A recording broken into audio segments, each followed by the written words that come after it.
le président a rencontré le vice-gouverneur de la Japan Bank for International Cooperation. C'est la banque qui accompagne les investissements dans les pays, et cette banque va accompagner ce projet que nous avons de l'ouverture, de la création d'une usine par la compagnie privée Marubeni du Japon, ici.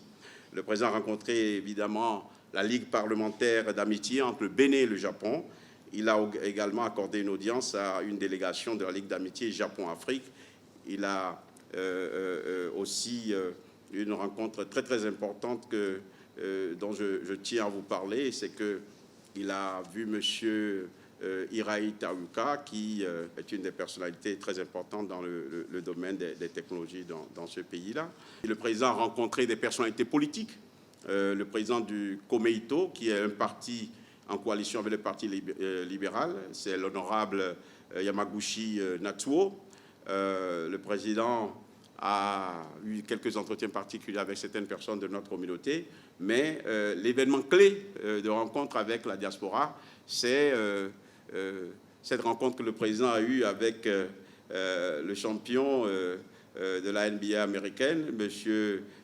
Rui Hachimura, qui est un basketteur bénino-japonais et qui évolue au Washington Wizards et qui est une équipe de la NBA américaine. Ce champion qui est une star mondiale, mais une star très célébrée au Japon, est aussi le symbole du lien que l'on peut avoir entre le Japon et le Bénin. Et le président était très heureux de l'accueillir. Et le président était bien avisé de le recevoir, puisque au cours de toutes nos audiences après, même avec le Premier ministre, on parlait toujours de Hachimura. Ils ont demandé au président, est-ce que vous êtes au courant que Hachimura est un Japonais d'origine béninoise? Parce que son papa est béninois, sa maman est japonaise, et c'est un grand champion de basket qui a fait quelques promesses de s'investir aussi au Bénin. Je suis sûr qu'en temps utile, il vous parlera, il aura l'occasion de visiter le pays et vous parlera de cela. Il est important, pour clôturer les rencontres que le président a eues, de dire qu'il a été invité aussi, comme ses pairs, à ce qu'on appelle une séance de thé au Palais impérial, ce qui lui a donné l'occasion de serrer la main au nouvel empereur du Japon. Je vais maintenant terminer par les activités parallèles de notre délégation. La première activité parallèle, et qui est l'activité phare, c'est le symposium qui a été organisé sur le thème « Le Bénin, porte d'entrée sur le marché ouest-africain ». Un événement qui nous a permis de présenter aux investisseurs privés japonais les opportunités d'investissement dans notre pays. Ça, c'est l'événement parallèle essentiel. Il y a eu un autre événement qui me paraît aussi important, c'est la signature que le ministre de l'Économie et des Finances a eu à faire d'un mémorandum d'entente entre notre pays et la société Marubeni pour la construction d'une usine textile intégrée destinée à la transformation de la production cotonnière locale. Nous ne pouvons pas nous contenter d'exporter tout ce que nous produisons en coton. Nous sommes devenus cette année le premier producteur en coton. Le président Talon l'avait dit, il avait promis, il l'a fait. Ce n'est pas une incantation gouvernementale, c'est une réalité constatée par des institutions indépendantes.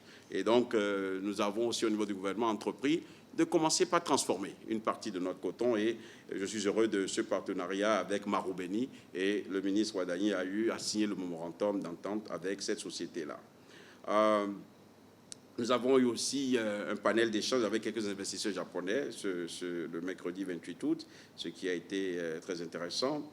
Il y a eu un panel organisé par la Bank of Tokyo Mitsubishi, également, dans l'intérêt de faire connaître le Bénin. Il y a eu également une présentation des opportunités d'affaires en Afrique francophone et dans la zone UEMOA.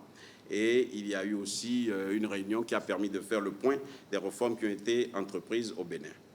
Je dois aussi mentionner que ma collègue, la ministre de l'économie numérique, qui faisait partie de la délégation, la ministre Aurélie Adamsoulé-Zoumarou, a participé à la table ronde sur l'économie numérique. Et l'objectif de cette table ronde, bien entendu, était de définir les axes de coopération entre le Japon et l'Afrique sur les questions relatives à l'économie numérique. Une autre rencontre est prévue dans les mois à venir pour définir un certain nombre de projets prioritaires sur lesquels le Japon voudrait s'engager avec le collectif des pays africains. Je pense que tous ces responsables que mes collègues ont rencontrés ont montré leur intérêt pour les projets dans notre pays. ils ont discuté de quelques actions concrètes que je suis persuadé connaîtront des débuts d'application dans les semaines qui viennent. Alors, qu'est-ce que je dois retenir? Qu'est-ce que nous pouvons retenir de tout cela? Ce que nous pouvons retenir, c'est que la TICAD reste une initiative durable de partenariat qui est très pratique. Le fait de voir qu'il y a une convergence de vues et que les thèmes regroupent ce que nous avons mis dans notre programme d'action du gouvernement et la direction dans laquelle le président de la République veut aller, prouve à suffisance que ce pays est maintenant sur les rails, que nous sommes dans la bonne direction et que nous sommes en phase non seulement avec ceux qui parlent du développement dans le monde, mais avec l'ensemble de la communauté internationale qui est soucieuse de l'amélioration des conditions de vie ici et là. La diplomatie d'un pays, ce n'est pas partisan. On reste ensemble, comme il s'agit de la défense, pour construire l'image du pays, pour construire la crédibilité du pays, pour construire l'appréciation que l'on peut avoir du pays. Ça sert à tout le monde, ça sert au développement. Je vous remercie de votre attention.